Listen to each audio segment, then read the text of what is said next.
Bu Bidan, sejak usia kehamilan 22 minggu sampai sekarang, tensinya tuh gak mau turun. Kakinya tuh juga bengkak.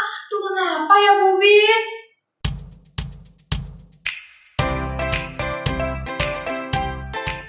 Hai, selamat datang di Bidan Intan. Bidan Intan memberi ketenangan. Tenang ya ampun. Semoga semua yang lagi nonton video kali ini tentunya diberikan kesehatan dan keceriaan. Semoga selalu sehat. Oke deh, kita bertemu lagi di video kali ini. Tapi sebelumnya jangan lupa tekan dulu subscribe-nya dan nyalakan loncengnya ya, supaya tidak ketinggalan di video-video selanjutnya. Bunda-bunda yang sedang menonton video kali ini dan sedang hamil, pernah nggak ngalamin hal-hal yang berikut ini? Bu Bidan, HPL saya tuh udah mau dekat. Kemarin tensi saya 150. Gimana Bu Bid? Bu Bidan, sejak usia kehamilan 22 minggu sampai sekarang, tensinya tuh gak mau turun. Kakinya tuh juga bengkak. Tuh kenapa ya Bu Bid? Bunda, di video tersebut merupakan tanda-tanda kemungkinan Bunda mengalami preeklamsia. Apa sih Bu Bid sebenarnya preeklamsia itu? Loh, tanda-tandanya apa aja Bu Bid? Yuk, tonton video kali ini sampai selesai ya. Jangan di skip, kita belajar bareng mengenai preeklamsi. Jadi Bunda, preeklamsia atau preeklamsi merupakan gangguan kehamilan yang ditandai dengan tekanan darah yang tinggi dan kandungan protein dalam urinnya yang tinggi. Jika preeklamsi tidak diatasi, bisa menyebabkan terjadinya eklamsi, Bunda. Eklamsi itu apa lagi, Bu Bid? Kok banyak banget? Eklamsi itu merupakan kondisi preeklamsi atau tensinya tinggi yang disertai dengan eklamsi atau kejang. Jadi yang punya darah tinggi saat hamil dan tentunya mengalami kejang dinamakan eklamsi. Dan jika udah begitu perlu ditangani secara cepat, harus segera periksa dan supaya tidak terjadi komplikasi yang lain. Seperti kegagalan jantung, kegagalan ginjal, perdarahan otak yang berakhir dengan kematian. Innalillah, jangan sampai ya. Lalu penyebabnya preeklamsi itu apa aja Bu Bid? Ya, kita kenali dulu penyebab terjadinya preeklamsi. Munculnya preeklamsi diduga karena adanya gangguan perkembangan pada plasenta. Jadi, plasentanya Bunda itu tidak bisa mendapatkan cukup darah. Akibatnya, suplai darah ke bayi itu mengalami gangguan. Nah, sehingga menyebabkan tekanan darah ibu itu naik. Selanjutnya adalah adanya faktor dari keluarga karena punya riwayat dulu. Nah, jika ibunya Bunda pernah mengalami penderita preeklamsi, kemungkinan Bunda juga akan mengalami preeklamsi. Nah, faktor selanjutnya adalah faktor status primigravida, yaitu kehamilan pertama.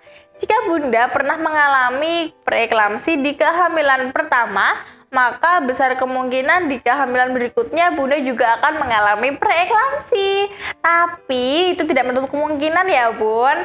Nah, faktor yang lain adalah Bunda memiliki masalah medis yang lain seperti diabetes mellitus dan lupus hipertensi yang sudah ada sebelumnya.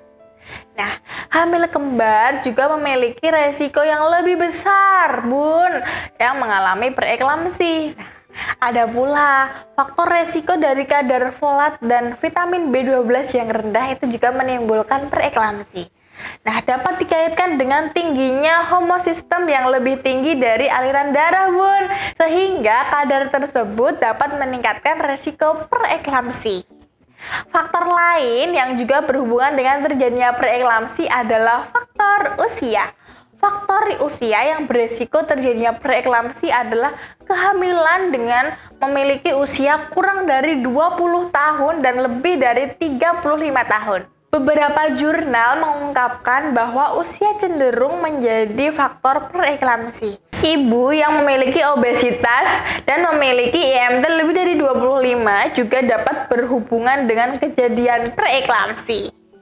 Lalu untuk gejala-gejala atau tanda-tanda preeklamsi sendiri apa aja Bu Bid? Yang pertama Bun, yaitu terdapat tensi yang lebih dari 140/90 mmHg, yang memiliki protein urin juga lebih dari 300 mg per 24 jam. Itu serem banget, Bun. Tapi jika Bunda memiliki tensi dan protein urin seperti itu, harus benar-benar diperhatikan agar kondisi Bunda dapat dipantau oleh tenaga kesehatan yang ahli di dalam bidangnya. Sebelum terjadinya gawat daruratan, Bunda harus rutin kontrol agar dapat mengetahui perkembangan hasil pemeriksaan Bunda, serta agar mengetahui Bunda dapat bersalin secara normal atau sesar. Tapi Bunda, kebanyakan perempuan yang hamil dengan preeklamsi, solusi terbaik yang bisa dilakukan adalah dengan operasi sesar, Bun. Kenapa? Ini dilakukan untuk menjaga agar Bunda dan si kecil sama-sama selamat. Nah, tapi tetap tergantung pada kasus ya, Bun. Jadi ada baiknya memang dikonsultasikan dulu ke bidan atau dokter pilihan Bunda. Gejala lain yang mungkin muncul antara lain sakit kepala yang amat sangat berat, sesak nafas, tubuh dan kakinya itu bengkak, jadi tahu-tahu gede aja, tapi mendat, jadi dia tuh bengkak, mual, dan muntah. Detak jantungnya itu nggak menentu, dan juga sakit perut yang begitu parah. Nah, jika kakinya Bunda itu bengkak saat tidur malam, coba posisikan dulu kakinya Bunda diletakkan lebih tinggi dari kepala. Jadi tiduran kakinya lebih tinggi dari kepala, yaitu kakinya bisa berada di atas atau diganjal dengan bantal atau guling. Nah, kalau Bunda melakukan itu dan di pagi hari sudah tidak bengkak, maka itu adalah hal yang normal. Nah, tapi kalau Bunda sudah melakukan itu, tapi kakinya tetap bengkak, tangannya tetap bengkak, atau ekstremitas kita bilangnya tetap bengkak, muka bengkak, badan bengkak, harus segera periksa agar Bunda dicek apakah tensinya normal, apakah protein urinnya normal. Gitu ya, Bun. Nah, jika didapati protein urinnya positif, maka segera dilakukan pemeriksaan. Untuk pencegahan sendiri, Bun, yang bisa dilakukan adalah harus dideteksi sedini mungkin ya, Bunda. Untuk itu, biasanya bidan-bidan di Indonesia pasti akan menyarankan, yuk Bun, ke puskesmas dulu untuk ANC terpadu. Itu gratis ya, Bun. Nah, salah satu manfaatnya adalah untuk mengetahui bagaimana hasil labnya, apakah protein urinnya positif atau negatif. Bunda juga bisa melakukan pemeriksaan tekanan darah secara rutin saat pemeriksaan. Nah, semua itu dilakukan untuk pencegahan sedini mungkin, Bun. Nah, mengetahui sejak dini maka dapat menjaga kondisi Bunda sejak dini pula, dan tentunya bisa mengurangi resiko terjadinya komplikasi-komplikasi yang lain, supaya bisa segera mendapatkan penanganan ya, Bun. Nah, preeklamsi ini merupakan penyebab paling umum terjadinya kelahiran prematur, Bun. Nah, untuk itu, bunda-bunda yang sedang hamil dan terdeteksi mengalami preeklamsi, tentunya Bunda harus periksa secara teratur dan lebih ketat ya, Bun, supaya bisa segera mendapatkan penanganan dan juga terapi yang tepat ya, Bun. Tapi tidak apa-apa, jangan sampai Bunda mengalami eklamsi. Nah, untuk itu, langkah-langkah baiknya Bunda komunikasikan kepada dokter atau bidan pilihan Bunda untuk mengetahui tindakan apa yang harus dilakukan untuk menangani masalah ini.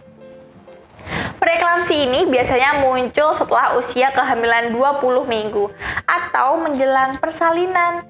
Nah, penting juga kami bidan-bidan memberikan konseling kepada bunda-bunda untuk mengatur usia yang memang tepat untuk bereproduksi atau mengalami kehamilan. Tentunya hal ini dilakukan untuk mengurangi resiko Bunda mengalami preeklamsi. Lalu, untuk preeklamsi sendiri, apa aja sih efek yang ditimbulkan dari preeklamsi ini? Salah satu efek dari preeklamsi ini bisa mengakibatkan kelahiran bayi prematur. Persalinan dini atau lebih awal harus dilakukan karena ini dapat mencegah kematian janin dan bundanya. Nah, persalinan ini dilakukan tanpa memandang status gestasi atau usia kehamilan, sehingga bayi cenderung lahir kurang bulan, Bun. Nah, kenapa sih Bubit kok preeklamsi itu ada kaitannya dengan bayi lahir prematur? Ini terjadi karena adanya insufisiensi plasenta ya, Bun, yang terjadi pada preeklamsi dan eklamsi. Nah, istilah ini digunakan untuk menggambarkan transportasi nutrisi uteroplasenta yang tidak kuat, Selain itu juga menyebabkan aliran darah ke plasenta menjadi terganggu, Bun. Sehingga terjadi kerusakan pada plasenta dan menyebabkan dampak secara tidak langsung, yaitu kelahiran prematur. Preeklamsi juga menyebabkan dampak lain seperti kematian janin, lalu IUFD atau intrauterine fetal death, yaitu kasus janin yang meninggal di dalam kandungan setelah kehamilan berusia 20 minggu. Nah, dampak selanjutnya adalah terjadi IUGR atau intrauterine growth restriction. Nah, adalah kondisi yang menyebabkan pertumbuhan janin itu terhambat dan juga menyebabkan kematian ibu dan bayi. Selain pencegahan dini, dengan rutin melakukan pengecekan ke tenaga kesehatan, pencegahan yang lain yang bisa dilakukan adalah selama hamil, Bunda bisa berbaring dengan benar dengan mengambil sisi kiri atau miring kiri. Tapi kalau capek yang miring kanan boleh lah ya, Bun. Lalu tetap minum air putih yang banyak, tentunya 3 liter atau 8 gelas per hari ya, Bun. Dan juga mengkonsumsi makanan-makanan yang sedikit garam, Bun. Oke deh, Bun. Itu tadi ya, Bun, penjelasan mengenai preeklamsi. Jangan lupa di like dan di share. Lalu Bunda ada hal-hal yang ingin ditanyakan bisa langsung tulis di kolom komentar ya, Bun. Atau bisa DM di Instagram @bidanintanovia dan ikutin TikToknya juga @bidanintanovia. Oke deh, sampai jumpa di video selanjutnya. Bye-bye.